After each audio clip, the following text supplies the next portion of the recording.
आशू, काय? ठीक आहेस ना तू? हो.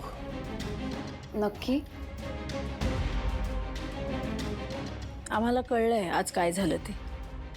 जाऊ दे ना, मला आत्ता या विषयावर बोलायचं नाहीये. नाही नाही, नकोच बोलूस तू. कारण तोच विचार करत राहिलास तर स्वतःला त्रास करून घेशील. आणि तू ठरवशील त्याच्यावर नाही बोलायचं, पण सतत सतत ती मुलगी तुझ्या समोर येत राहिली तर त्रास होईलच ना आशू. होईल होईल, सगळं नीट होईल. थोडा वेळ हवाय मला. सगळं व्यवस्थित होईलच आशू, पण तू मूव ऑन झालास तर ना.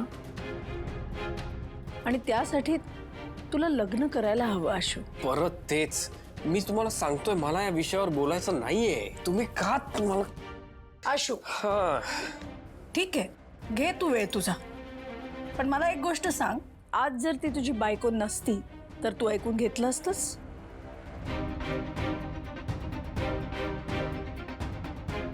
नसतंस ना? हेच सांगते मी. हे नातं तुटलंय आणि याचा शेवटचा धागा सुद्धा तोडून टाकतो. आई, पण मला नाही बघवत आहे त्याचा त्रास. तो त्रास करून घ्यायचा की नाही हा डिसिजन त्यानेच घ्यायचा. चल.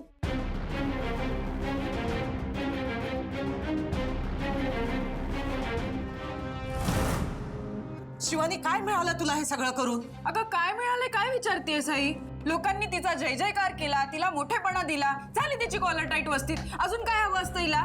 मी यासाठी केलेलं नाही आहे सगळं. पण तुला गरजच काय होती हे सगळं करायची?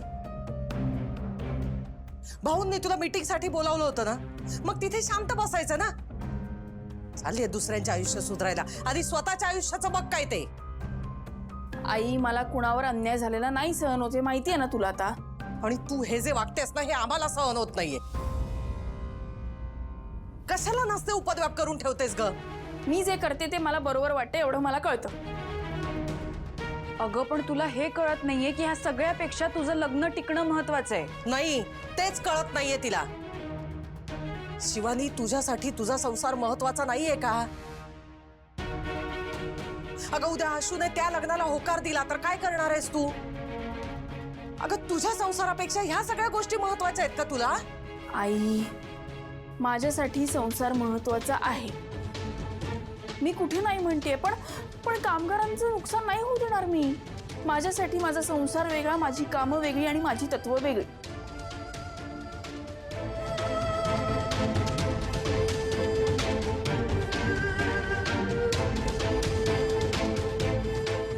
शिवानी, अगं उद्या कायमची घरात बसलीस तर तुझी तत्व येणार आहेत का तुझं सांत्वन करायला? तू ज्या लोकांची बाजू घेतेस ती लोक जाणार आहेत आशूला समजवायला. ते सगळं सोन्यासारखं होतं. काय काय स्वप्न पाहिली होती मी. तुझा एवढा सोन्यासारखा संसार, पण हे सगळं काय होऊन बसलंय ग? शिवा आई, तू स्वतःच्या हाताने स्वतःचं नुकसान करून घेतलंयस बघ. तू जरा थांब.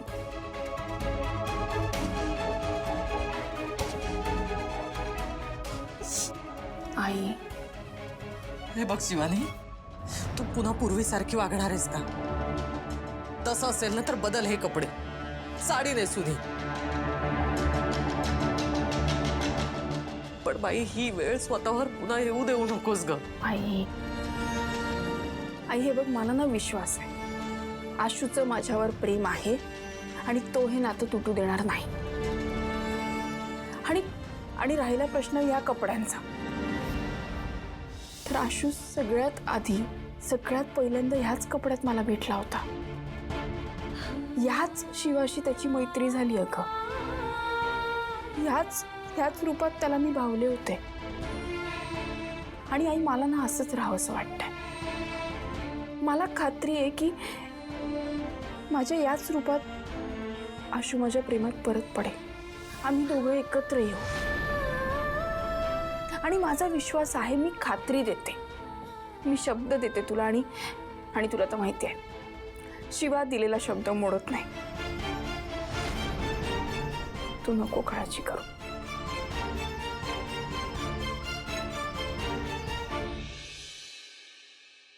अरे वा, सगळं जेवण आशूच्या आवडीचं आहे. हो. अशोक, मीटिंगला जे काही झालं ते विसर आता आणि व्यवस्थित जेव. तर हे बोलून परत आठवण करून द्यायची गरज आहे का? काका, आठवण करून द्यायला आधी विसरायला हवं ना त्याने. आणि तेवढं सोपं नाहीये. नाही, दुसरं कोणी केलं असतं ना हे सगळं तर ठीक होतं, पण ती शिवासारखी मध्ये मध्ये करतेच आहे. आधी घरात करून झाला, आता कामाच्या ठिकाणी करते. आणि याचा त्रास कुणाला होतोय? आशूला होतोय ना. त्याच्यासोबत ना हे सगळं चुकीचं घडतंय. कीर्ती, काहीही चुकीचं झालेलं नाहीये. तुमचं असंच मत आहे का अजूनही? हे बघ, ज्यावेळी शिवा चुकेल ना त्यावेळी मी तिला तिची चूक पण दाखवून दे. पण दुर्दैवानं यावेळी सुद्धा दरवेळेस सारखी शिवाच बरोबर आहे. आणि आशू, कधी कधी आपल्याला आपला इगो बाजूला ठेवून कंपनीच्या हिताचा विचार करावा लागतो. 2 पावलं मागे यावं लागतं. आज जे झालं त्यानं आपलाच फायदा झालाय. भाऊ, अजूनही तुम्ही तिचीच बाजू घेताय.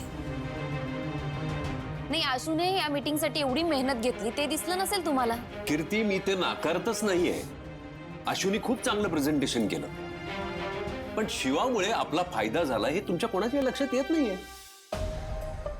आज जर शिवानं त्या कामगारांचा विचार करून हा विषय मांडला नसता तर त्या एका सुट्टीसाठी ते कामगार संपावर गेले असते.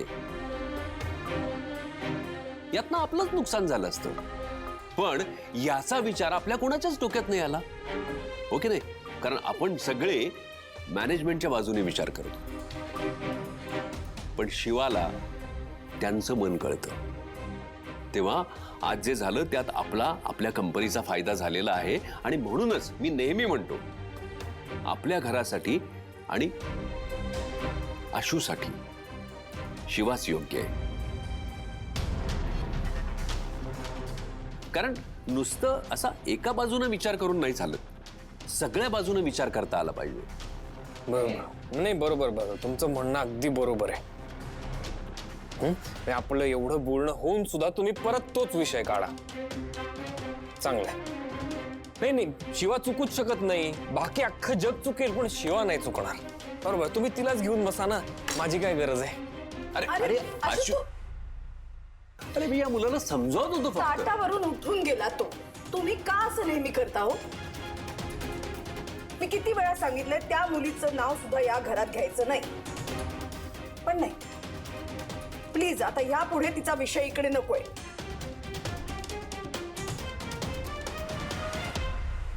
तू तुझ्या जागी बरोबर आहेस, पण तुला कळतंय का तू काय केलंयस? नेहा, मला कळतंय मी काय केलं. पण मला नाही वाटत आशूला ते पटलंय. अगं, तू इतका चिडला होता माहितीये, आणि इगोच्या भरात ना त्याने असं काही निर्णय घेतला तर. नेहा, हे बघ, मला कळतंय तुला आम्हा दोघांची खूप काळजी आहे. अगं, पण आशूला हे कळायला पाहिजे की तो 2 गोष्टींची भेळ करतो.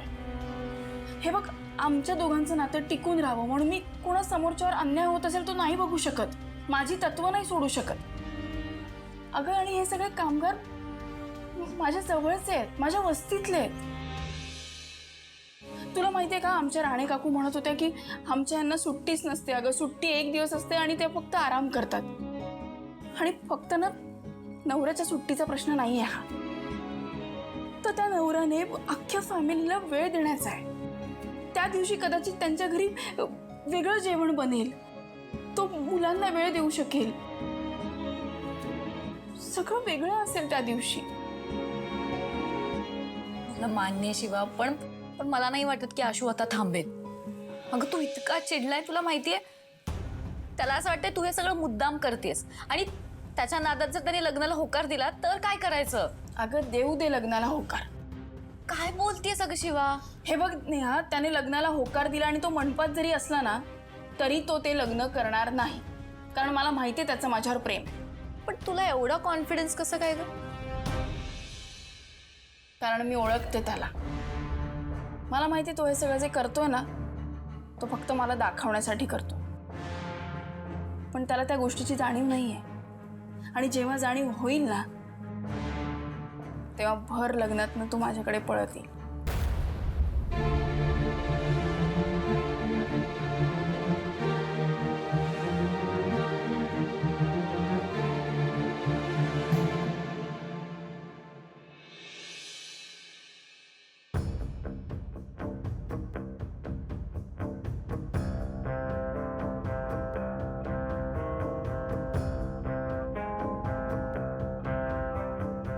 तू एका जागी शांत उभा राहणार आहे का? नाही उभं राहायचं मला शांत एका जागी. काय तुला काय प्रॉब्लेम आहे? काय प्रॉब्लेम आहे? हे तू जे काही वागतोय ना सध्या, हा प्रॉब्लेम आहे मला. तुम्ही ना मला एक गोष्ट कळत नाही, तुम्ही मला सतत आरोपीच्या पिंजऱ्यात का उभं करता? नाही मला कळतं तुम्ही माझ्याकडे कसं बघता. तू भाऊ काका, आता काकू पण तेच करते. आणि तुमच्या नादामुळे ती संपदा, तिलाही असं वाटतं की मी चुकीचा आहे. मग तुम्ही शिवाकडे अजिबात बघत नाही, तुम्हाला तिची इंटेन्शन्स कळत नाहीत. एक मिनिट हा. शिवाबद्दल एकही शब्द आता मी ऐकून घेणार नाही. मग काय लिहून देऊ? तू आधी माझा मित्रच लक्षात ठेव. नाही बरोबर आहे आशू, मी आधी तुझाच मित्र आणि मला चांगलं लक्षात आहे. पण हा जो आशू माझ्या समोर उभा आहे ना, याला मी ओळखत नाही. आमचा जो आधीचा आशू होता ना, जो शिवाच्या प्रेमात होता, तो माझा खरा मित्र आहे. कारण त्याला माहित होतं शिवा कायम तिच्या लोकांसाठी, त्यांच्या भल्यासाठी उभी राहते आणि तिच्या या चांगल्या गुणांच्या तो प्रेमात होता.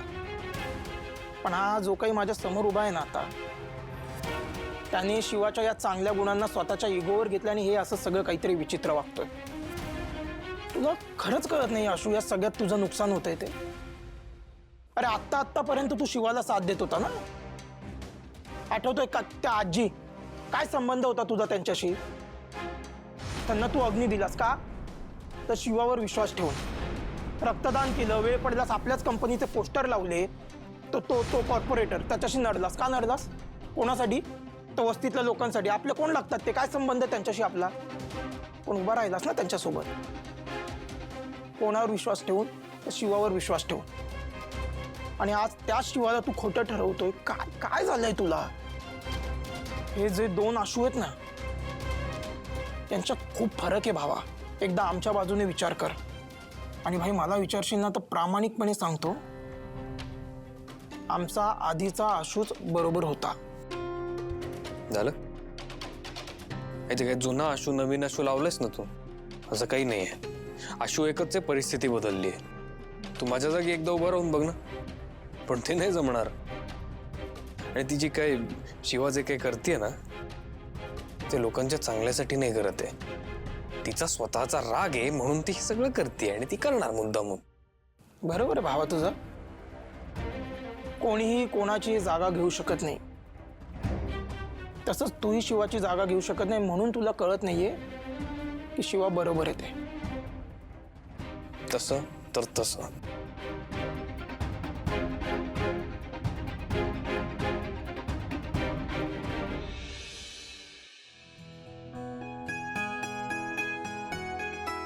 आई, अगं काय झालं? आई तू काय डोळ्याला नळ लावून घेतलायस का? हा, काही थट्टा करू नकोस ग. तू ना एक संधी सोडू नकोस डोळ्यातून पाणी काढायची. आईचं काळीज आहे ग, तुला नाही कळणार. लेक आता काहीच दिवस आपल्या सोबत आहे, मन हळवं होणारच ना. आणि काही दिवसात तू अशी मला नाश्ता वाढायला पण राहणार नाहीस, परक्या घरी जाशील. आई, तुला मी जाणार ह्याचं वाईट वाटतंय का मी नाश्ता वाढायला नसणार ह्याचं? काहीतरी काय ग? काय अगं, आणि खूप वेळ आहे त्याला, एवढी काय घाई लागलीये तुला? मग आता अशी घोडा मैदान किती लांब आहे? आता सगळं ठरलंय, आता तर मुहूर्तही ठरेल. वेळ नाहीये जास्त, ह्याच महिन्यात करावं लागेल लग्न. हे तर खरंच लग्नाच्या जोरदार तयारीला लागलेत. खरंच माझं लग्न लावलं तर?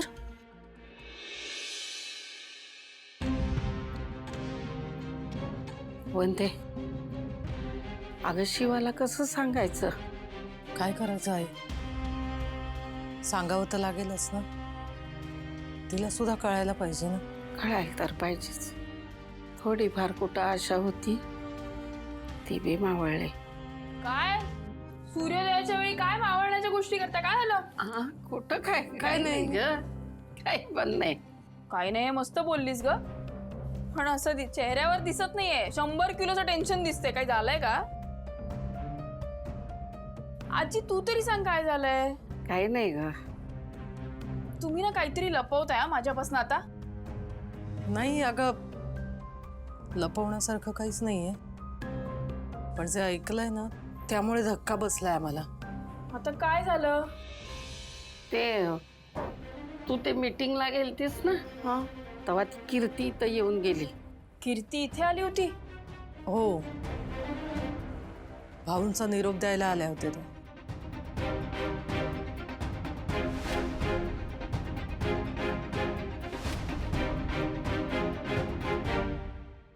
हा भाऊंचा निरोप आहे. हो, आणि त्यांचं तरी कुठे चुकतंय शिवा. एक भाऊच होते त्या घरात ज्यांचा तुझ्यावर विश्वास होता, आणि आता हे सगळं झाल्यावर ते तरी कसा विश्वास ठेवणार आहेत तुझ्यावर. शेवटी तू त्या घरात बाहेरून गेली होतीस, आणि ती माणसं त्या घरातली आहेत, त्यांची आहेत. त्यांची बायको, त्यांचा मुलगा, त्यांची मुलगी, ते रक्ताची नाती नाही ना तोडू शकणार तेही एका परक्या मुलीसाठी. दिव्य जरा थांब. कीर्तीने आणलाय ना निरोप, म्हणजे हा भाऊंचाच आहे असं नाहीये, कळलं? असं कसं म्हणतेस तू शिवानी? आता आपल्यासोबत जे काही घडतंय ना त्यात हे सुद्धा घडूच शकतं. सही आपले ग्रहच फिरलेत म्हटल्यावर अजून काय बाकी आहे बघ. नाही आई, असं काही होणार नाही. भाऊ त्या ग्रहांच्या विरोधात जाऊन पण आपल्या लेकीसाठी उभे राहतील असे आहेत ते. त्यामुळे नका टेन्शन घेऊ तुम्ही, आणि त्या कीर्तीचं नका मनावर घेऊ. मला माहितीये माझ्यात आणि आशूमध्ये गैरसमज झाले, ते दूर होणार आहेत. अगं पण शिवानी, हे बघ वंदे, ती जी काय म्हणते का नाही त्याच्यात नक्की तथ्य काहीतरी असणार. अगं त्याच्याशिवाय पोर बोलणार नाही ग असं. आई याच विश्वासावर आपण एवढे दिवस ढकलले, पण आता हळूहळू वस्तीत सुद्धा चर्चा सुरू झाली. शिवानी इथेच राहते, सासरी जात नाहीये.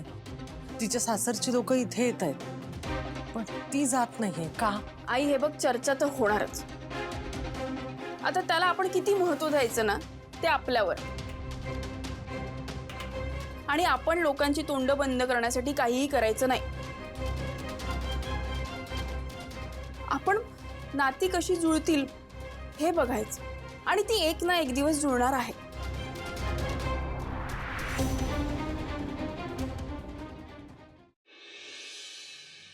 दुपारची गोळी राहिली नाही. नाही हरकत नाही, तुम्ही म्हणाल तसं. सीते, गुरुजींशी बोलणं आलंय, पण ते आज येऊ शकत नाही, त्यांना उद्या जमणार. अरे बापरे. मग एक काम करूया, सुजाता मावशीला पण उद्याच बोलवूया. ठीक आहे. बरं काका ऐक ना, तुझ्याकडे ते कॅटररचा नंबर आहे ना, जरा दे ना मला. हा. आणि संपदा, तू बघत काय उभी राहिली आहेस? जा ना, लग्नाची तयारी कर, लग्न आहे घरात. हे बघ, संगीत असणार आहे, त्यामुळे संगीतची तयारी करावी लागेल. गाणी कोणती घ्यायची, काय घ्यायचंय सगळं तुलाच बघायचंय, कळतंय ना?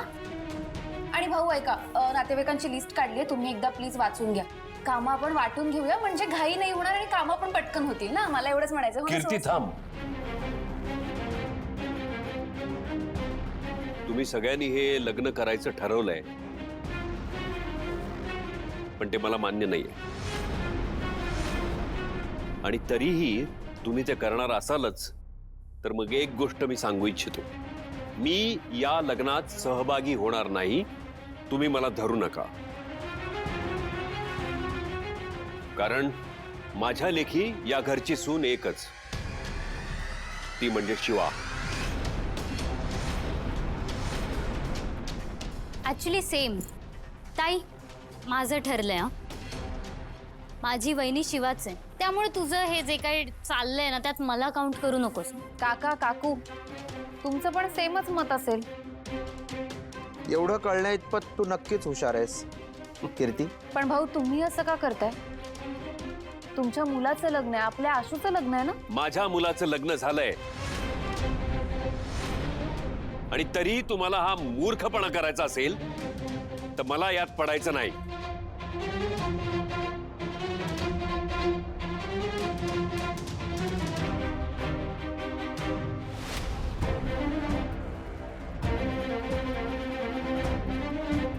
यांना कसं तयार करायचं कळतच नाहीये. काही करून हे लग्न झालं पाहिजे आहे, आपल्या आशूच्या सुखासाठी.